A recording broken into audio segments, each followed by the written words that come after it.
Today we're making awesome, delicious venison deer stew, and we're also making a mobile pig shelter thingy. But that's going to be a separate video, so make sure you stay tuned for that. But right now we're in the kitchen, so let's get started. So to start, we got our meat. So when we butcher the deer, Lakin works the bags, the vacuum sealer bags. They're pretty good. Our vacuum sealer kind of sucks, so there's that. But we vacuum seal our bags, and we always date it, what it is, and then the poundage. So normally for the stew, we do roughly like 2 pounds. So we're going to start with this.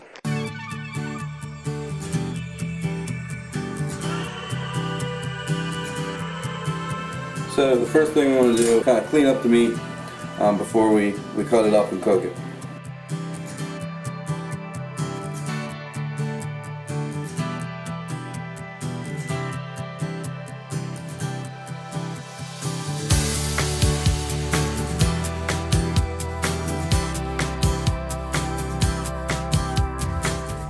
So before we cut up the deer, we want to get a pretty decently large bowl, and we're just going to pour some flour in it. We're just going to toss this meat in it a little bit. And then we can throw in some garlic salt. I like to put in. So if you want a little spicy, you can put some cayenne pepper in. I go with my Old Bay because everything's better with Old Bay.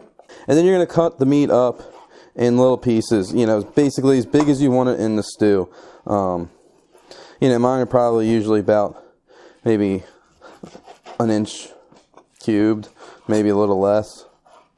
And after you get it cut up how you want it, all you're going to do is you're going to take it, dump it in, mix it around, cover them all up so that they're all covered.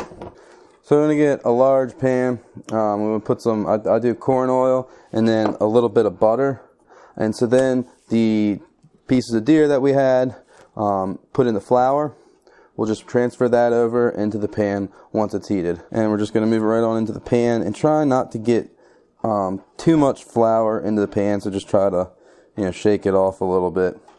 Because if you get too much flour in the pan, then the flour will start to burn by the time you're on your second or third batch, and that's no good. So with these, you really just want to get the outside brown. We're not cooking them all the way through. We're just kind of browning the outside on a medium to pretty high heat. And then once these are done, we're just going to put them straight into the crock pot. And they're going to cook in the insides through what we're going to do about 7 hours in the crock pot.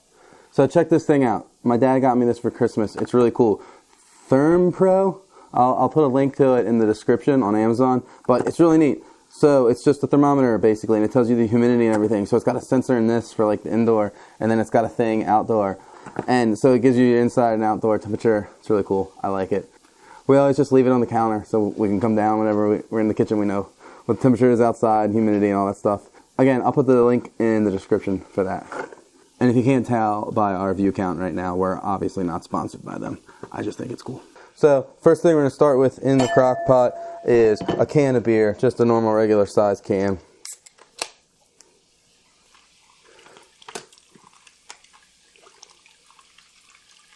And then we'll work the water from there as we need to make it thicker and or less thick, working with the flour there at the end. All right, so I think this is one of my favorite, most important parts because I think it adds a lot to it. Instead of just mixing water and flour later if we need to thicken it up, I'll do it right ahead. So we're going to put water in this pan with all the crap in it.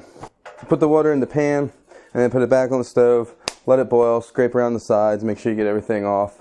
You can even sprinkle a little more flour in there. And then, I know I say I don't have recipes and it would be nice here to have a set amount of flour, but you want to have some leftover flour. So we're going to take that boiling water when it's done, and we're going to dump it in here and whisk it up aggressively to make a little, almost like a roux, like you're making gravy at Thanksgiving.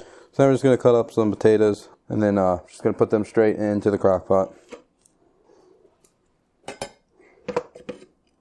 So we add to the crock pot. I don't really necessarily do recipes, but for this one I used 3 potatoes. So just stir it up and kind of see where we are, and if you want to add more, add more. Next, moving on to the carrots. So usually I'll use about 3 medium carrots. If they're the nice big large ones, I'll use 2.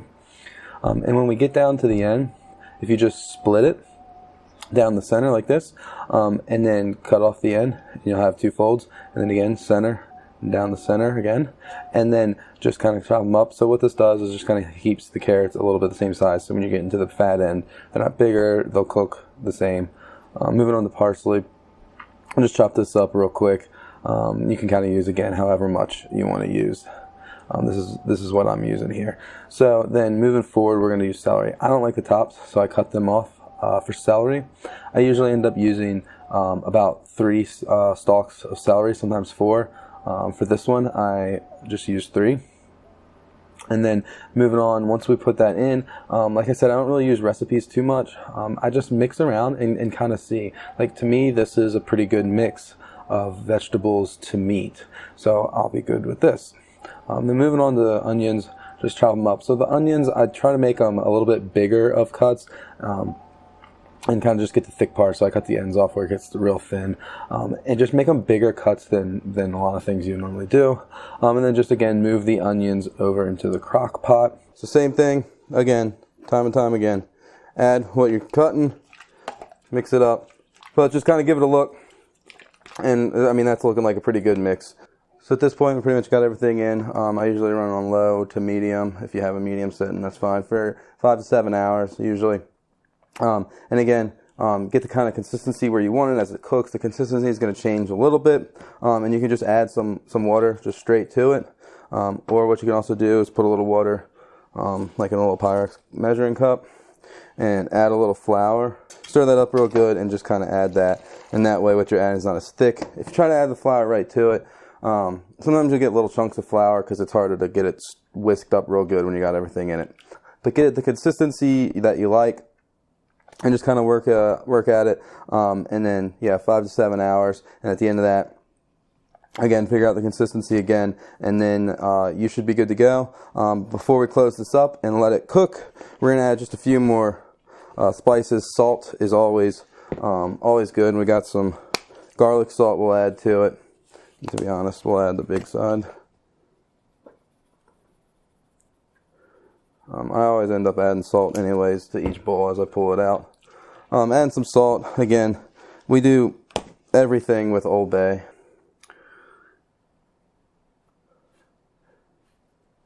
Do everything with a lot of Old Bay. And if you like Old Bay, dude, Amazon, subscribe and save. It's like, what, like 6 and some change, I think, for a big thing this big. It's pretty sweet. And just kind of get it stirred up. Get the seasoning you want, 5 to 7 hours again, and then you'll be good to go and eating some awesome stew. So again, we'll be doing more kitchen stuff, so make sure you like, subscribe to the channel, and see all the stuff we're doing out here on what is becoming a little bit of a homestead. So I guess until next time, we'll see y'all later.